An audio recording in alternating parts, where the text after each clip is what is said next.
1 Samuel 14. Now it came to pass upon a day that Jonathan the son of Saul said unto the young man that bare his armor, Come, and let us go over to the Philistines' garrison that is on the other side. But he told not his father. And Saul tarried in the uttermost part of Gibeah, under a pomegranate tree, which is in Migron. And the people that were with him were about 600 men. And Ahiah the son of Ahitub, Ichabod's brother, the son of Phinehas, the son of Eli, the Lord's priest, in Shiloh, wearing an ephod. And the people knew not that Jonathan was gone. And between the passages by which Jonathan sought to go over unto the Philistines' garrison, there was a sharp rock on the one side, and a sharp rock on the other side. And the name of the one was Bozez, and the name of the other Seneh. The forefront of the one was situate northward over against Michmash, and the other southward over against Gibeah. And Jonathan said to the young man that bare his armor, Come, and let us go over unto the garrison of these uncircumcised. It may be that the Lord will work for us, for there is no restraint to the Lord, to save by many or by few. And his armor-bearer said unto him, Do all that is in thine heart. Turn thee. Behold, I am with thee according to thy heart. Then said Jonathan, Behold, we will pass over unto these men, and we will discover ourselves unto them.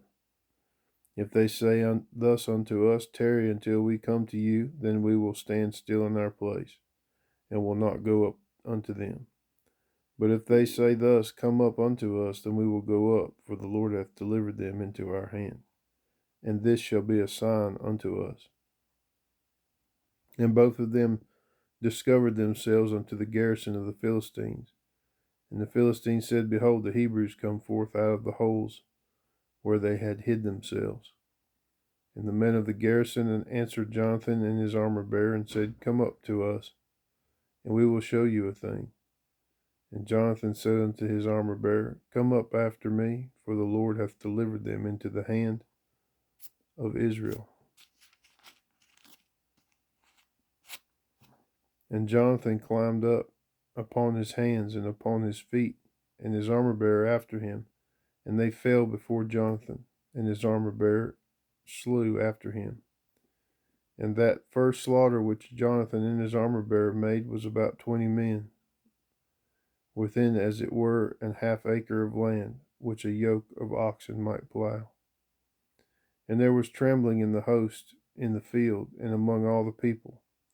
The garrison and the spoilers, they also trembled, and the earth quaked. So it was a very great trembling. And the watchmen of Saul and Gibeah of Benjamin looked, and behold, the multitude melted away. And they went on beating down one another. And when Saul said unto the people that were with him, Number now, and see who is gone from us. And when they had numbered, behold, Jonathan and his armor-bearer were not there.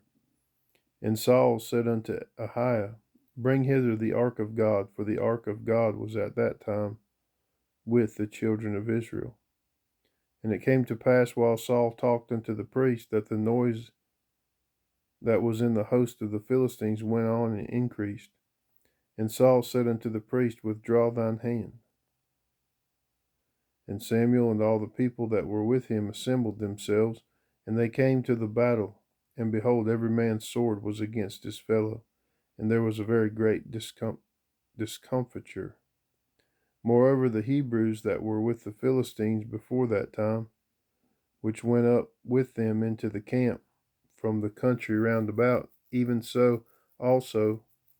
they also turned to be with the Israelites that were with Saul and Jonathan. Likewise all the men of Israel which had hid themselves in Mount Ephraim, when they heard that the Philistines fled, even they also followed hard after them in the battle. So the Lord saved Israel that day, and the battle passed over unto Bethaven. And the men of Israel were distressed that day, for Saul had adjured the people, saying, Cursed be the man that eateth any food until evening, that I may be avenged on mine enemies. So none of the people tasted any food. And all they of the land came to a wood, and there was honey upon the ground. When the people were come into the wood, behold, the honey dropped, but no man put his hand to his mouth, for the people feared the oath. But Jonathan heard not when his father charged the people with the oath. Wherefore he put forth the end of the rod that was in his hand, and dipped it in an honeycomb, and put his hand to his mouth, and his eyes were enlightened. Then answered one of the people, and said, Thy father straitly charged the people with an oath, saying, Cursed be the man that eateth any food this day. And the people were faint. Then said Jonathan, My father hath troubled the land. See, I pray you, how mine eyes have been enlightened, because I tasted a little of this honey. How much more if haply the people had eaten freely today of the spoil of their enemies, which they found? For had there not been now a much greater slaughter among the Philistines?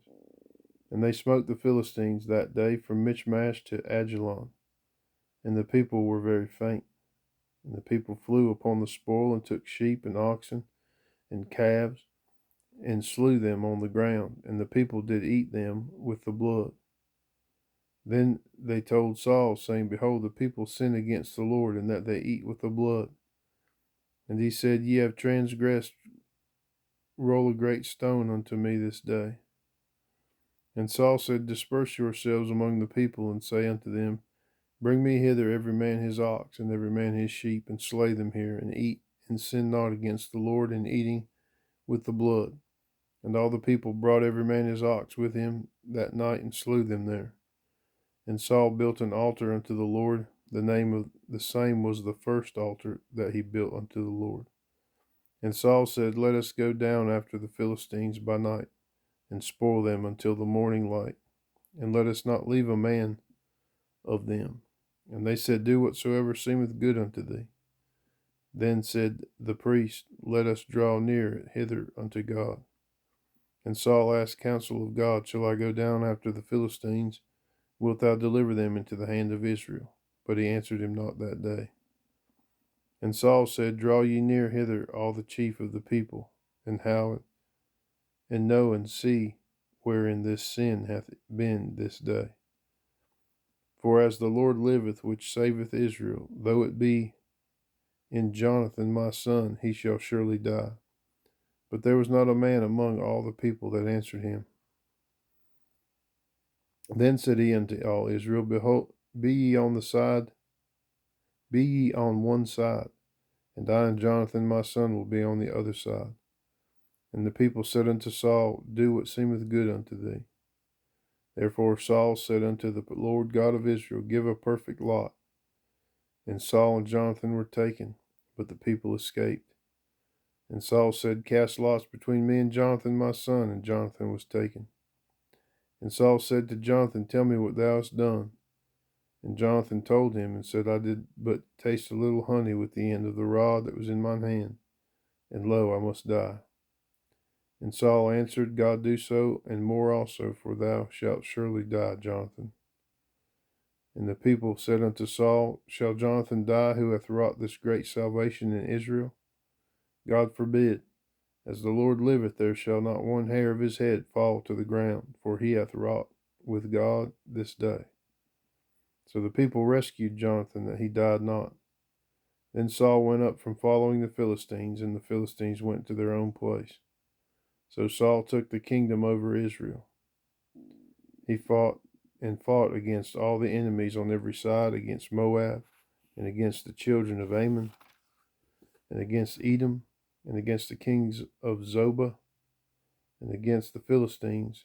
And whithersoever he turned himself, he vexed them.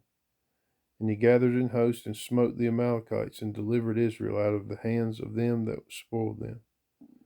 Now the sons of Saul were Jonathan, and Ishuai, and Melchishua, and the names of his two daughters were these: the name of the firstborn Merab, and the name of the younger Michal. And the name of Saul's wife was Ahinoam, the daughter of Ahimaaz. And the name of the captain of his host was Abner, the son of Ner, Saul's uncle. And Kish was the father of Saul, and Ner, the father of Abner, was the son of Abiel.